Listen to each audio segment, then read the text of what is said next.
Muốn có ngải cứu ăn quanh năm, hãy thử trồng theo cách này nhé. Đây là phân hữu cơ tự ủ, các vảy cá vẫn còn. Lựa những cái cành ngải cứu dài khoảng 20 đến 30 cm, lược bỏ bớt lá ở dưới cành để hạn chế mất nước và kích thích cây đâm chồi mới. Nhưng ta vẫn phải giữ lại ít lá để cây vẫn thực hiện quá trình quang hợp. Nếu mà loại bỏ hoàn toàn thì cây có thể sẽ bị suy yếu và không lên được.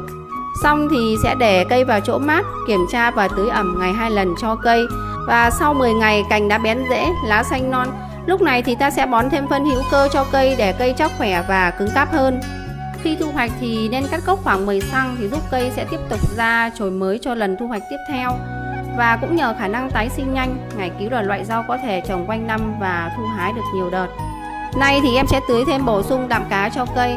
Và giờ cây đã lớn thì cũng tách ra chậu to hơn để trồng, và sau một thời gian thì cây đã phát triển tùm bao hết cả chậu, hái ăn quanh năm không hết.